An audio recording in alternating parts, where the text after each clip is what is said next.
Assalamualaikum warahmatullahi wabarakatuh. A'udzu billahi minasyaitonir rajim. Bismillahirrahmanirrahim.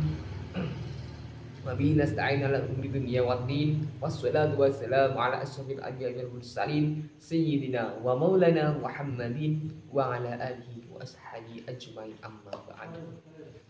Yang saya hormati Bapak dosen pengampu mata kuliah Radika Dakwah, Pak Imam, dan saya hormati dan saya banggakan, dan teman-teman seperjuangan, semoga selalu dirahmati Allah Subhanahu wa taala dan sukses selalu dan tetap semangat untuk kuliah ke depannya.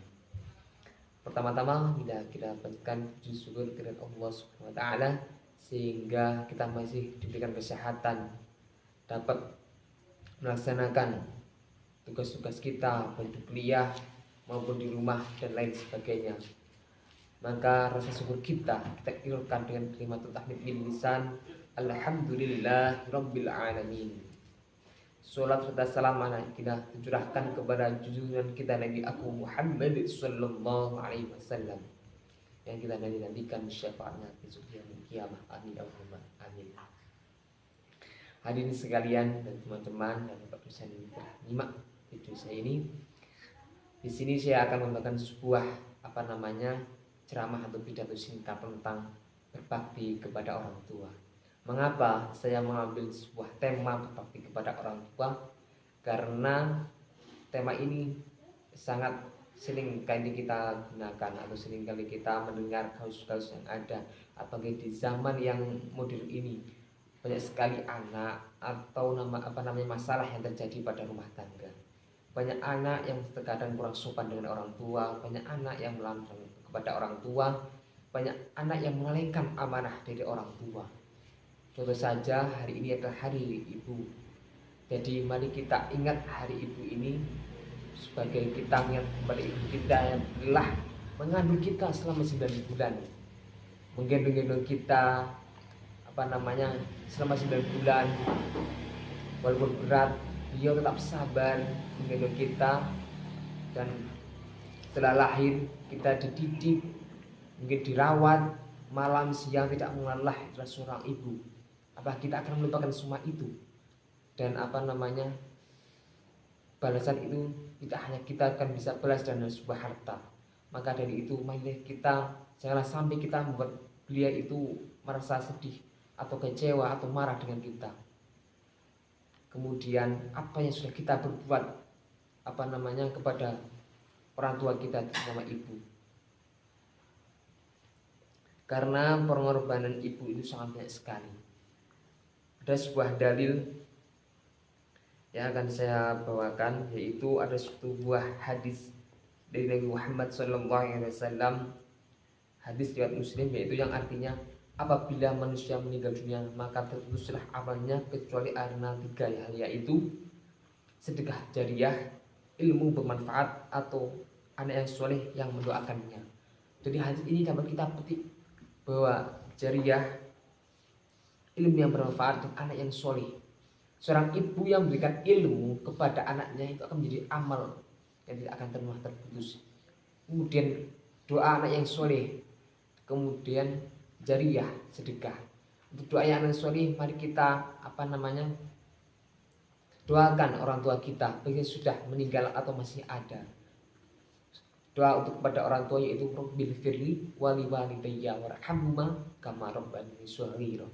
Jangan lupa kita setelah sholat kita bukan ibu Fatihah baru mendoakan ini. Atau yang laki-laki kita Jumatan di antara dua khutbah mari kita doakan seorang ibu atau doa kepada orang tua. Karena tidak hanya seorang ibu yang banyak perjuangan, ayah pun juga perjuangan loh. Karena beliau tidak mengenal lelah, yang memberikan nafkah kepada kita, kepada keluarga, berjujuran air keringat, yang tak mengenal lelah walau sakit tetap berangkat untuk mencari nafkah. Kemudian ada suatu dalil lagi, wa qala rabbi a'udzu billahi minasyaitonir rajim, bismillahirrahmanirrahim, wa qala rabbuka alla ta'budu illa wa bil walidayni ihsanan. Artinya, dan Tuhanmu telah memerintahkan supaya kamu jangan menyembah selain Dia, dan berhendaklah kamu berbuat baik pada ibu bapakmu dengan sebaik-baiknya. Al-Quran surat Al-Isra ayat 23. Di sini Allah telah memerintahkan kepada kita untuk tidak menyembah selainnya dan berbuat baiklah kepada orang tua. Masya Allah, begitu mulianya berbakti kepada orang tua, sampai Allah pun memerintahkan kita untuk berbakti kepada orang tua. Dan ridha Allah ada di diri orang tua. Jadi kuncinya surga yaitu pada diri orang tua. Jika kalian orang tua ridho, maka akan kalian sukses dunia akhirat. Apalagi ada suatu patah, surga itu di telapak kaki ibu. Sungguh luar biasa. Ini karena sebagai akibat bahwa seorang ibu itu pujiannya sangat besar sekali. Tidak mengenal malam dan siang. Kita telah merawat kita. Tapi kita tidak boleh sampai melupakan orang tua, yaitu seorang bapak. Karena bapak juga memiliki perjuangan yang sangat luar biasa. Jika tidak ada bapak, siapa yang mau menafkahi gitu loh. Selanjutnya ada satu dalil lagi.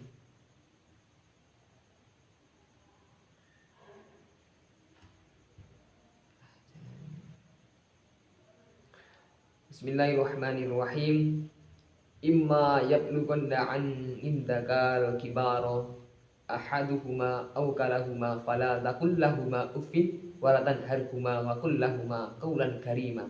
Yang artinya, jika salah seorang di antara keduanya atau keduanya sampai berumur lanjut dalam pemeliharaanmu, maka sekali-kali janganlah kamu mengatakan kepada keduanya perkataan dan janganlah kamu membentuk mereka dan ucapkanlah kepada mereka perkataan yang mulia. Al-Quran surat Al-Isra ayat 23. Nih, contoh kita ketika ngobrol atau kita diperintahkan, nak tolong ambilkan segelas air putih, nak tolong belikan ibu sayuran. Jangan sekali-sekali kita membantah atau mengelak, bentar nanti ajalah, nanti ajalah. Itu saja tidak boleh, apalagi sampai berkata kasar gitu loh. Itu harus kita tanamkan sebagai anak. Seperti itu. Amin telah membesarkan kita dari kecil hingga kita dewasa, hingga kita sudah selesai sampai berumah tangga pun orang tua masih tetap berkontribusi untuk diri kita. Sedikit ini pemaparan dari saya. Cara-cara untuk berbakti ke orang tua itu sangat banyak sekali. Pertama, bisa mendoakan. Jangan pernah kita membuat mereka sedih, kecewa atau marah, dan sampai jangan mengatakan perkataan atau sebagai penolakan karena kita diperintahkan atau kita saat dinasihati kita tidak manut.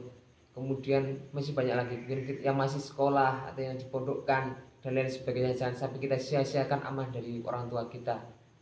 Mungkin orang tua kita tidak melihat, tapi Allah melihat perjuangan orang tua kita dan niat dan seriusnya kita dalam belajar. Begitu, sekian pemaparan dari saya.